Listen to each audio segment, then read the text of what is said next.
Este día martes vamos a hablar sobre el Cristo exaltado, dador de dones. Y bueno, es importante destacar este punto porque ya hemos hablado sobre el Cristo exaltado antes en la sección anterior de Efesios, y ahora lo vemos en este aspecto de dar dones. Pero vamos a descubrir algunas cosas, nuestro pastor nos va a ayudar a descubrir algunas cosas de la forma también que el apóstol Pablo usa el texto sagrado para lo que está explicando. Así que vamos a orar pidiendo la dirección de Dios. Querido Padre, gracias te damos porque tú nos estás ayudando a comprender mejor el papel de la iglesia y cómo cada uno de nosotros debe trabajar en ella, pero ayúdanos a concentrar toda nuestra mente en lo que nuestro Señor Jesucristo, como exaltado en los cielos y sobre todo nombre que se nombra, hace en favor de tu iglesia. En tus manos de amor oramos, pedimos que nos dé sabiduría en el nombre de Cristo Jesús. Amén. Amén. Vamos a ir ahora al texto con el que vamos a reflexionar, y es Efesios capítulo 4, versos del 7 al 10. Y dice la palabra de Dios así: sin embargo, a cada uno de nosotros le ha sido dada la gracia conforme a la medida del don de Cristo.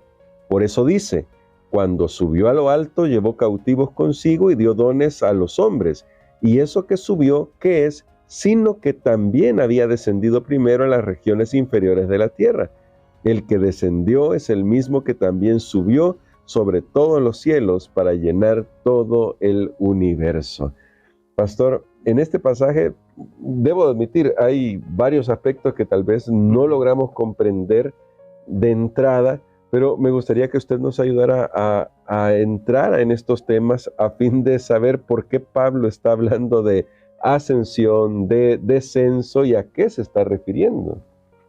Muy bien, creo que hemos entrado a otro tema muy especial aquí en la carta a los Efesios, y tal vez antes de especificar con respecto a todo ese lenguaje ahí que el apóstol Pablo usa, veamos que va a introducir este asunto de los dones. Ya él había hablado de los dones, si recordamos en Efesios capítulo 3, el versículo 2, él había hablado del ministerio, porque hablábamos que a él le había sido dado el ministerio para predicar a los gentiles, para revelar ese misterio que ya era parte del plan de la salvación. Sin embargo, él ahora va a decir a la iglesia, y esto es bien importante para entender esta sección que vamos ahora, que él no es el único que tiene el don. Porque podríamos pensar, claro, uno dice, el gran apóstol Pablo, claro, pero él no es el único que tiene este don. Toda la iglesia es carismática. Amén. O sea, toda la iglesia tiene dones. Toda la iglesia. Y noten ustedes el énfasis que se hace, que hemos comenzado en esta sección. El versículo 7 dice a cada uno. Él pasa a describir que la iglesia realmente tiene el don. Todo creyente tiene el don. Recordemos, de hecho, es bien interesante porque cuando hablamos de la gracia también hablamos como un don. De hecho, la palabra en griego para carisma y para gracia es la misma palabra. Para don y para gracia es la misma palabra. Wow. Entonces, eso significa que aquí tenemos dos cosas. Tenemos la gracia para salvar y la gracia para servir. Amén. Y bíblicamente es imposible que exista la una sin la otra. En otras palabras, si una persona ha recibido la gracia de Dios que salva, va a recibir la gracia de Dios para servir. Amén. Y ahí entra el lugar de los dones. Por favor, nadie diga, yo no tengo dones. Habiendo hablado entonces de una pequeña, digamos, introducción con respecto a este tema de los dones, porque mañana vamos a seguir hablando de esto. Ahora sí, entremos a este texto donde el apóstol Pablo habla ahí con un lenguaje, parece como no decir, parece una adivinanza o no sé, hay un pequeño poema. Lo que pasa es que Pablo está tomando de el Salmo 68. De hecho, me llama la atención saber que los judíos asociaban el Salmo 68 a la fiesta del Pentecostés. Ya el Ajá. judaísmo, cuando veía este salmo, ellos lo asociaban a la fiesta del Pentecostés. ¿Y de qué habla este salmo? Usted puede ir, leer en su Biblia el Salmo capítulo número 68, especialmente a partir del versículo 18, y lo que está hablando era una costumbre que había en aquella época, cuando un guerrero, un general, un rey, iba para pelear, para invadir, para luchar contra otro ejército o contra otra nación. Entonces, obviamente, este rey, este general, ganaba la victoria. Él traía consigo un botín. Sí. Él traía consigo un botín, era todo lo que había logrado capturar de ese lugar, pero también traía personas cautivas, puede ser los generales o las personas de ese otro país, y los traía para mostrarlo. Algunas veces eran dejados con vida, otras veces eran ejecutados para mostrar su victoria. Entonces a esto está haciendo referencia. El rey va, sale de la ciudad para conquistar, regresa a la ciudad que normalmente quedaban en una colina. Entonces por eso es que habla de las alturas.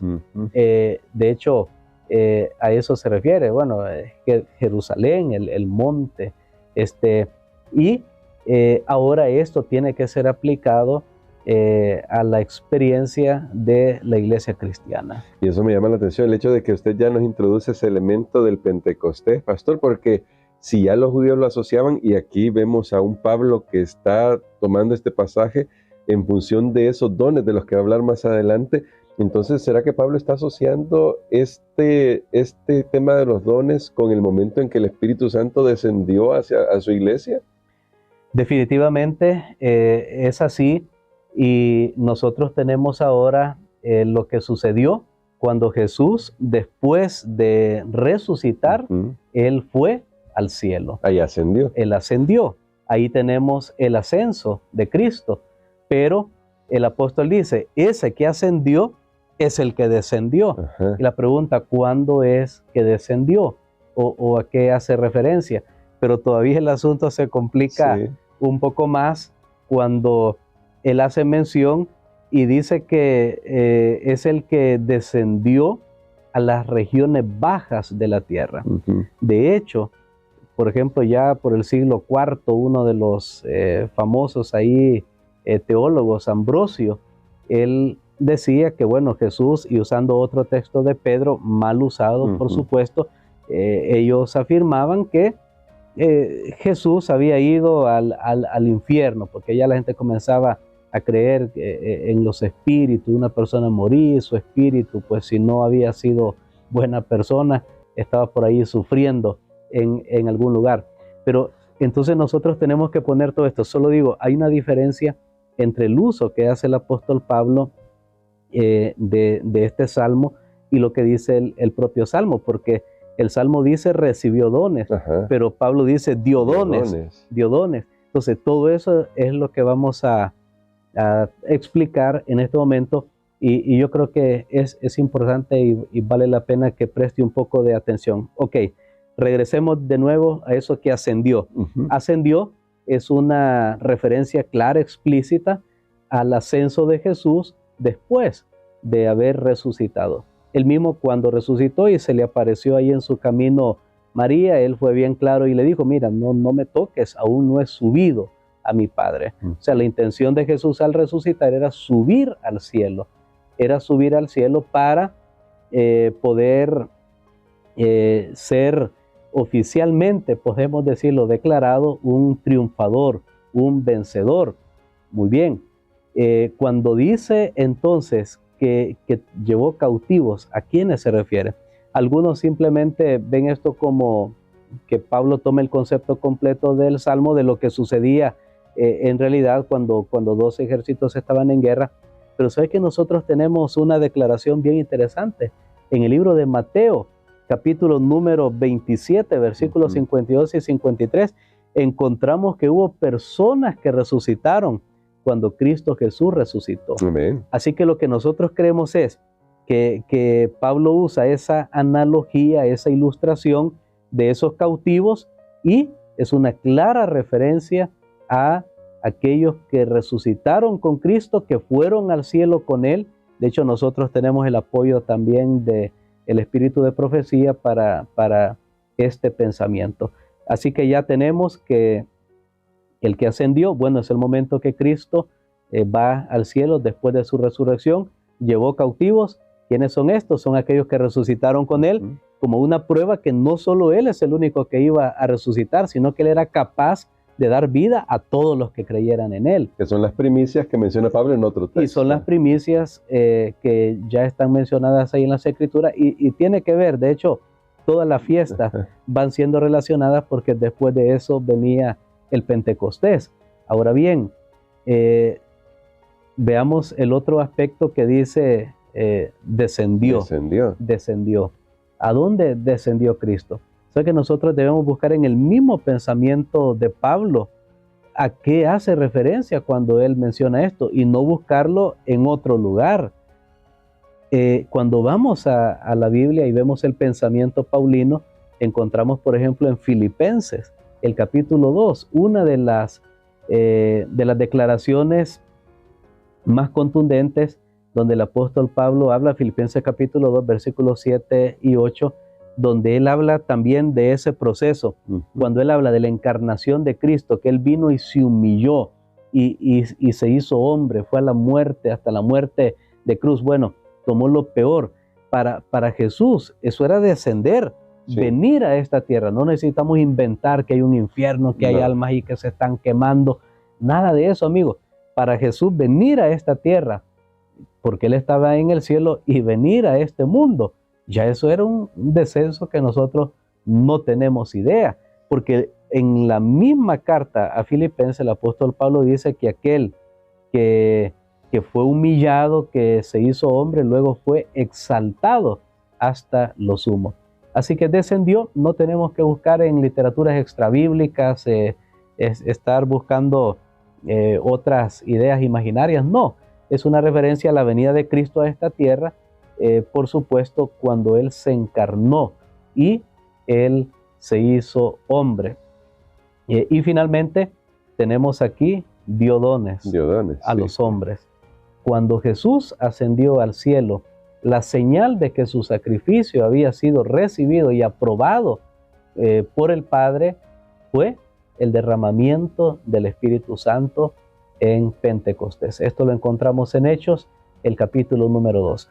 Así que de esta manera tenemos la explicación de todo ese evento maravilloso, portentoso, de la humillación y de la exaltación de Cristo y del otorgamiento de dones a la iglesia para que se convierta en un lugar donde la gracia no solo opera en el sentido de salvación, sino que también opera en el sentido de servicio. Amén. Y para finalizar nuestra reflexión de hoy, pastor, entonces, ¿cómo podemos hallar consuelo en saber que como iglesia y como miembros del cuerpo de Cristo no se nos ha dejado solos, sino que tenemos a un general victorioso? Porque aquí se nos está describiendo esa idea, y cómo vivimos a la altura de saber que tenemos a nuestro Señor Jesucristo, que ha vencido sobre todo. Tenemos realmente las mejores noticias, que Jesús es el vencedor y no deberíamos vivir derrotados, porque la victoria de Él es nuestra victoria. Amén. Eso es lo más maravilloso y me gusta mucho ese concepto, bueno, que ahora podemos asociar con este salmo, porque algunos dicen, no, pero es que allá dice recibió en el Salmo de 68, recibió dones, que era lo que recibía un general, un rey cuando iba a la guerra. Claro, recibía todo lo que capturaba de la nación que había sido sometida, pero aquí dice dio. Pero es que también había una costumbre en la antigüedad y todo esto no se contradice, sino que se complementa, y la costumbre era repartir entre sus soldados, repartir el botín.